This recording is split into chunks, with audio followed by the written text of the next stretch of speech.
Hi there, welcome to my channel. My name is Crystal and this is Books Forever After, where I sit on my floor, we talk about everything and all things books and nothing but the books.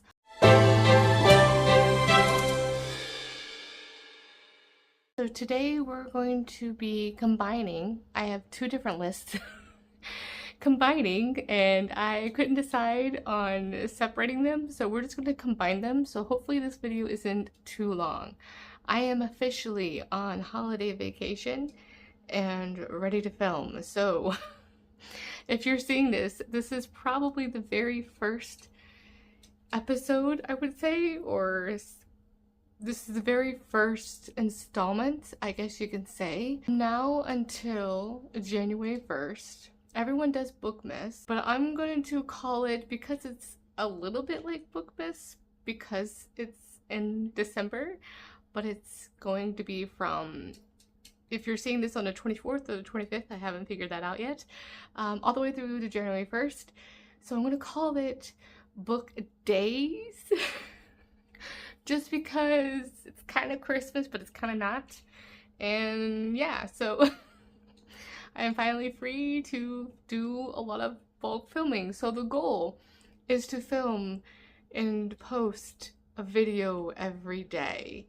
And from now until January 1st, we'll see how that goes. Well, we have deviated from the plot, right? Okay, so hi. This is my anticipated releases for 2026 video. As you could probably already tell by the thumbnail. I have a list of historical romances because I also wanted to kind of highlight historical romances, and I know traditional publishing and all that kind of jazz, it's just kind of, it is what it is. And then we have just primarily fantasy romance and then a few other like contemporary or dark romances that I'm interested in reading. This list essentially is encapsulating all the books that I will hope to read, or at least that I've piqued my interest. Not every book I will be purchasing, obviously, so I will call those out. A lot of these, I have these as NetGalley arcs, so really excited about that.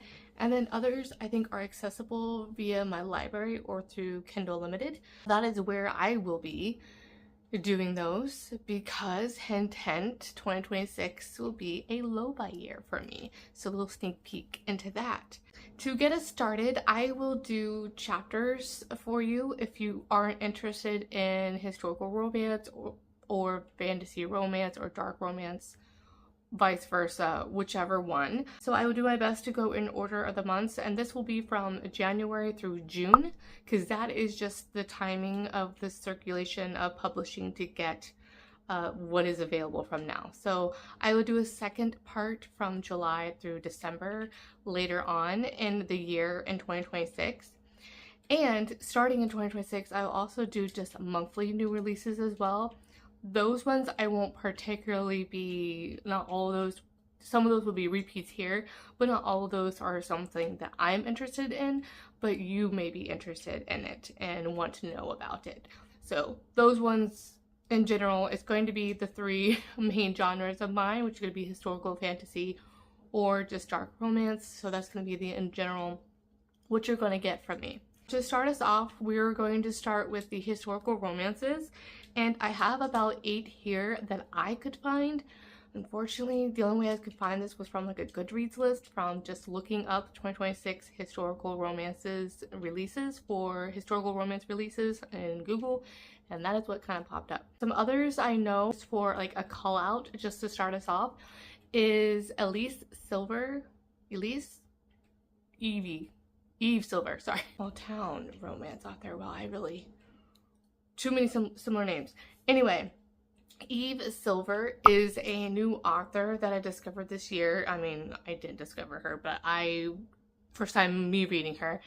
And she does a lot of dark gothic romances. So if she's an indie author, and a great thing that indie is publishing happens a lot faster, but there's also more of a shorter notice period on some of them. So I think she just released one in December, I think, so I'm guessing if she does release another one, it won't be till later in 2026. So if she has something that comes up, I definitely want to know about it. I'm still going to make my way through her dark gothic series.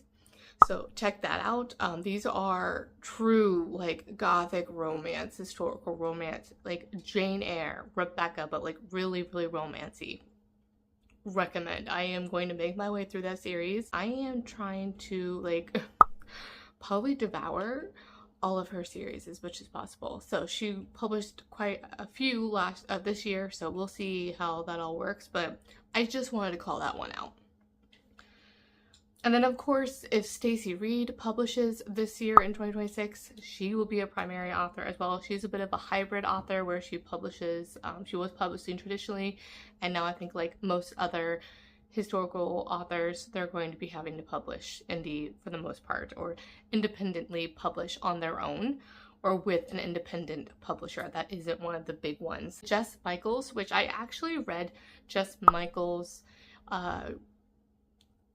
on one of her free ebooks, and it was just so delicious and I really enjoyed it, and so that had me intrigued for this one as well. So this is part of book 2 in the Comerford Courtesans. This one is The When the Earl Was Wicked, and I haven't read book 1, so I'd obviously want to read book 1, but this releases January 6th of 2026, so really, really very soon.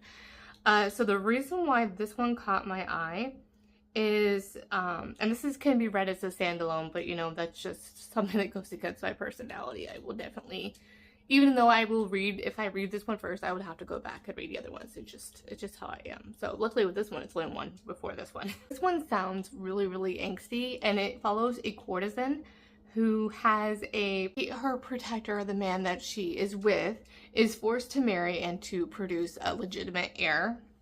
And so he broke her heart by walking out of her with no feelings so he can be with someone else's wife. So that's a very angsty, drama-filled situation going right there. The hero, which is Vaughn, he's the Earl of Blackburn.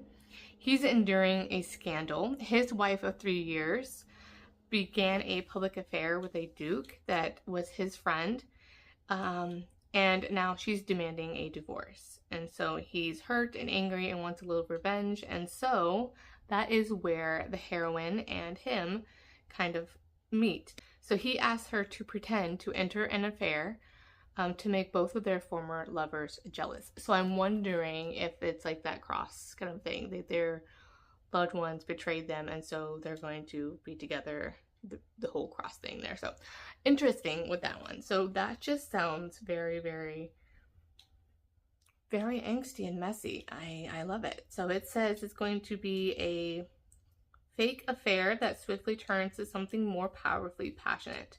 That looks really interesting. And then I think book 3 actually releases, oh wow, the next 2 installments after book 2 all release in 2026. The next one releases on April 7th, which is The Trouble with Seduction. And then book 4 releases on July 14th, 2026.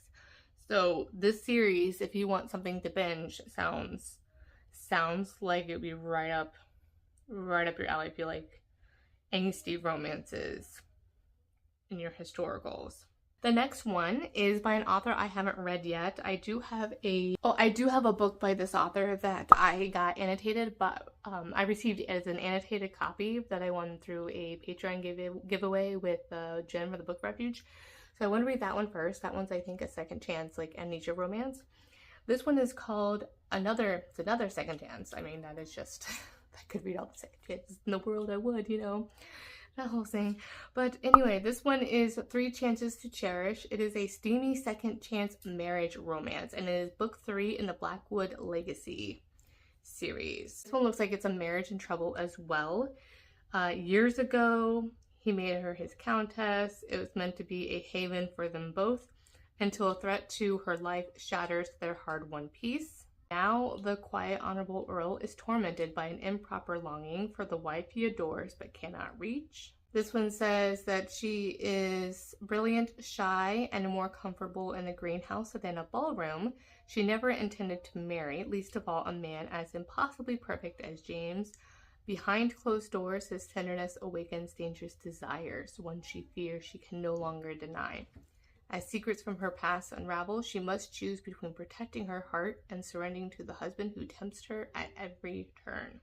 All right, so that is releasing very soon as well on January 15th. And then Suzanne Enoch has one coming out. It is on Better Than a Duke. This cover is very interesting. Here, I'll move over here. The cover is interesting. It's going to release March 3rd. It's a bit of like The Parent Trap crashes into Bridgerton as two precocious children decide to play matchmaker for their unsuspecting single parents. So that one kind of sounds really, really cute. And then on March 31st, we have To Kill a Mocking Duke. This is book 4 in the Inglorious Scoundrels. This is a workplace romance. So interesting dynamic in a historical romance. This one is where the Duke of Beaufort is seeking a new secretary, his 7th in as many months, and he's determined to make this one be the charm. However, she is not there for the job. She's out for revenge towards the Duke that ruined her life and doesn't even know her name. And I am super excited for this next one. This one is releasing May 12th. And this one I probably will ask for my birthday for this one because it is finally a Bluebeard retelling historical romance, and I just love that whole like gothic premise. This is called The Last Lady B by Eloisa James. Oh my goodness. So it says, Lady B may have married Bluebeard. She may have fallen in love with a gorgeous, grumpy solicitor. She may have met a ghost and survived to tell the tale. So this is a witty historical romance with a gothic twist. So I'm guessing it's going to be a little bit lighter of a gothic romance, but it has all the elements. Got a ghost. Sadly, it sounds like it's not going to be a romance between her and her husband, but it's going to be between her and his solicitor. Still sounds really, really exciting. And then the next one is Mastermind. This is a long-awaited installment from the Hell's Bells series by Sarah McLean. This is supposedly releasing May 26th. I have yet to read this series. I actually think I have the Wallflower ones that's next on my series to read by this author, but I am definitely wanting to read her backlist. So this one I will be just adding to trying to finish series, which is one of my goals for next year, as you will learn soon. Same thing with this one. This is Harper St. George, The Dove and the Rogue. This is book 3 from The Doves of New York. This is her newest series. I have her previous series actually that's on one of my for my TBR to start reading. I think this one is being published indie. If I'm not mistaken, either being published indie or it's going to be the last book that the publishing house will cover, because, you know, historical romance and traditional publishing, that whole dynamic there. One just follows an American heiress. Last, I have never heard of this one either, but it looks like, again, it's a second chance, and that's just something that we know I love. This is called A Love Once Lost.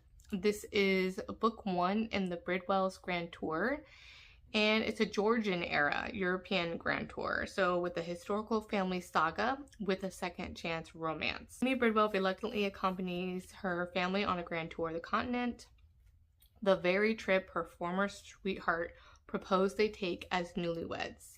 So I feel like it has a little bit of Persuasion vibes on this one. Receiving no suitable marriage offer in the 6 years since, and with her heart still guarded by regret, she has no choice but to go along with her widower father and her younger sisters to ensure their travels proceed smoothly. Hero James Fletcher built a successful practice as a physician in the fashionable resort town of Spa. Though he came with a wounded heart, seeking distance from Amy's rejection, he managed to build a respectable life and is now engaged to a woman who will ensure his professional future. If only he could be certain that his betrothed's heart is truly his. When they arrive when the Bidwells arrive, Amy is stunned to encounter James again. He is promised to another and old feelings resurface. So they must confront the choice she made 6 years ago. Story of lost love and second chances against the scenic backdrop of Georgian-era Europe. So those are all of the historical romances that are on my radar for 2026. Super excited about that. All right, let's just start and go over to the other ones.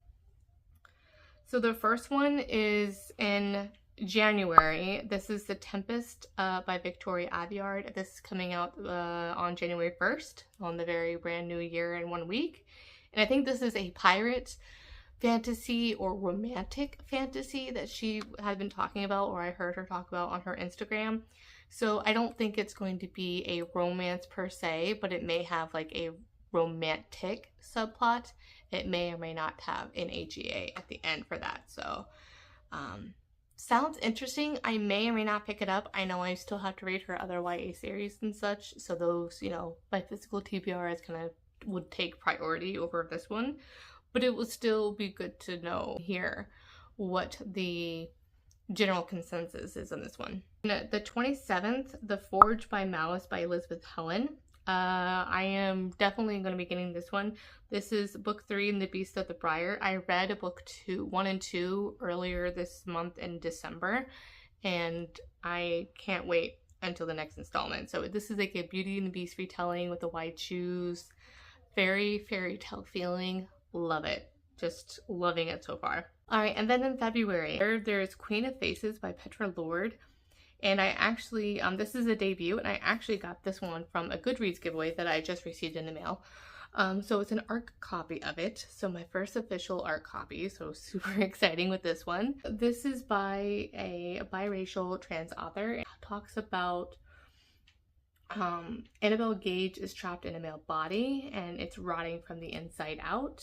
And this is where in this world, the magical elite buy and swap designer bodies like clothes, and Anna can't afford to escape her tattered form. When she fails the entrance exam to the prestigious Paragon Academy, her last hope of earning a new body implodes.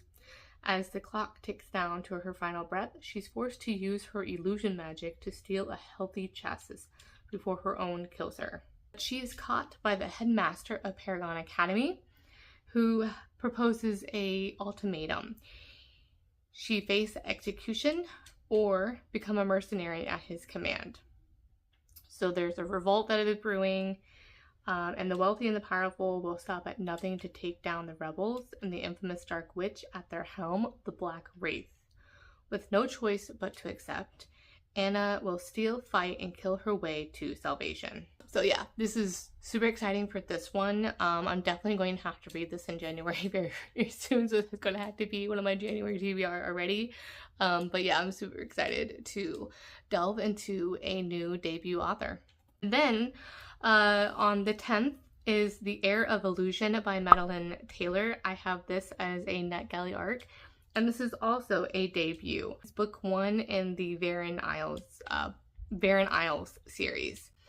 And I believe this is one where she has the power to create illusions. And I think she has to do like some sort of, from what I can remember off the top of my head, she has to come into an alliance or reluctant alliance. It's a woman with illusion powers plots to break free from a ruthless king while forming a dangerous alliance with the mysterious Reaper to obtain a powerful weapon. So that sounds like a lot of fun and interesting in reading that one. So I have that one as a NetGalley arc. And then on the 24th of February is book 4 in the Beast of Briar, so Broken by Daylight. And that's the Beauty and Beast White Shoes series. And then another one on the 24th is The Silversmith by L.J. Claren. This is book 1 in the Silverian series, and that is one that I'm very, very interested that I do want to possibly purchase for that one. I've heard nothing but good things about that one. I think that one was originally an indie one that was traditionally picked up.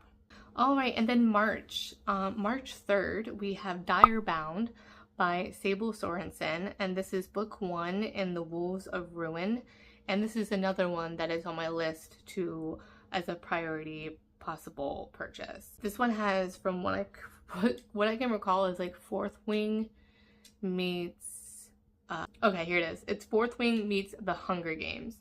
It's a spicy romantasy where humans and dire wolves forge unbreakable bonds and fight for survival at all cost. So only the worthy survive the bonding trials. She'll risk her life and her heart to be one of them. On March 10th, I have Ruinous Creatures by Jessie Cole Jackson. This is another debut author, and I also got this one as a NetGalley ARC. This one I was reached to by the publisher through NetGalley to invited me to that one, and it was right up my alley. Definitely interested in this one. This one says it's for fans of One Dark Window and T. Kingfisher. It's a standalone romantasy debut, so that's what I love about it as well, is it's not a series, it's a standalone. And it's about a woman who accidentally awakens the power to siphon magic from 2 phoenix skulls, binding her fate to a vengeful stranger and forcing them to navigate the devastating cost of their unbreakable bond. So that one has a bit of like a witchy feeling to me, which I am all about the witchy books too. And then on the 10th, another book for the 10th is Toe to Toe by Fallon Ballard. I think this is my only contemporary that I have. This one looks like a ballet one, and that is really what intrigued me to this one. So ballet, contemporary romance, I wanna read it. So yeah, so this is a contemporary romance where a ballerina seeking the lead role enlists a male revue dancer to help boost her sex appeal, leading to an unexpected romance that challenges their career boundaries. And then on the 17th is, I haven't read this author, it's Ava Reed. The book is called Innamorata. It's book 1 of The House of Teeth, and this one is a gothic romantasy that has a lot of witchy vibes that I'm really, really interested in. And I believe Becky, her Black Hat Witch Coven, I think are going to be doing this book as well. It comes out in March, so I don't know if they're doing it in March or if it's happening in April. Either way, I definitely want to read this one. It says it is where necromancy once, in a world where necromancy once ruled, Agnes must recapture death magic and arrange her cousin's betrothal while fighting forbidden feelings for the Golden Prince. So I'm so super excited for any gothic romances that get released. So if you know any more of those, let me know. All right, April. In April, we have on the 7th, The Summer King by Jennifer L. Armentrout. Jennifer L. Armentrout is an auto-buy author for me, so I don't even need to know what that one's about. It's an adult romantasy. I don't know if it's a standalone or not, but it says it's about a dangerous fae prince and a woman from the Order form an uneasy alliance to save mankind, while forbidden attraction grows between them. It's a spicy fantasy romance. Oh, okay, so this is the previously published novellas. So this is like a bind-up of the novellas. So this is the Prince, the King, and the Queen. Okay, so these are just a series of novellas, but it's binded up. Okay, that's why it's on my list. Okay. And then there is The Auction by Sadie Kincaid on the 14th. That is a contemporary dark romance, I think. This one I have pending on a NetGalley as a request. I don't know if I'll get it or not. Yeah, this one was a dark mafia romance. It's the start of a new series. A Beauty and the Beast meets organized crime in a tense, slow burn romance between a woman determined to survive and a man who would do anything to save her. Like a suspense one as well. So it has masked men, morally gray alpha heroes, determined heroines, gothic vibes, fiery slow burn, Beauty and the Beast, Jane Eyre, and Wuthering Heights inspo. Okay, so that it was why. Oh yes, it also has gothic vibes, so that is also why it was on my list. So great to remember as I'm going through these why I put them on my list. It's kind of funny that way. And then on the 14th as well is Deathly Fates by Tessia Sai. I got this in a Goodreads giveaway, so it's actually being shipped to me as of today. And this one is an Asian inspired one, required about like death. I want to say necromancy, like death gods and that whole thing of with the um Asian mythology and things like that. So I'm really interested in reading that one. So it's exciting to win another Goodreads giveaway with that one. I'm excited to read that one, and probably I read that one in March, ahead of the time of April. And then I think this is the final one of The Beast of the Briar. This will be book 5, Frozen by Stardust by Elizabeth Helen. That's that Beauty and Beast White Shoes series. And then the other thing that we have in May, really the only other thing in May besides the historical romances I already mentioned, is Deathbringer by Sonia Tagliarini, or Rini? I'm going to say Tagliarini. I don't know. Totally saying that wrong. I feel like I am here for your entertainment for horribly can't even say that right now. I have this as a NetGalley arc. This is another one that I was reached to by the publisher, invited to read this one. This one's about Death Mage and a Poison Mage must work together at a place called the Gorhale Institute to solve mysterious student murders while fighting their growing attraction and magical bond. Then in June, I think I said from January to June or July, I can't remember how long I said, but in June we have Tempting Venom by Irina Kent. This is Vipers number 3. This is definitely an anticipated release that I will be purchasing, as I have books 1 and 2. Been loving this series by Irina Kent. I do want to read the Legacy series after this as well, or this year, start reading that series this year. I have all that books as well to read. Definitely really enjoying. It's a secret society hockey romance. Really like it. Each book is it's an interconnected standalone, so it follows a different couple for each one. Really, really good. And so yeah, I'm excited to start reading the Legacy series. So yeah. But yes, definitely been really good so far and really, really fun to read. Right, we have 3 more. The first one is on the July 14th is Burn of the Everflame by Pango. This is the final book in the Kindred's Curse series, book 4. Definitely going to purchase that one. Been waiting for this one for so long, I feel like. April and I have done this book, each book in this series, as one of our Mood Reader Book Club picks for each time it came out. During this time, since last year, it got traditionally published or traditionally picked up. And so that also meant a delay on the 4th and final book. So yeah, I'm probably going to do a reread because I just can't help myself, but love this series. This one follows a heroine that is a human who also is a healer, and it's a world that is where there are, I forget exactly what they're called, but they have descended from gods or things like that.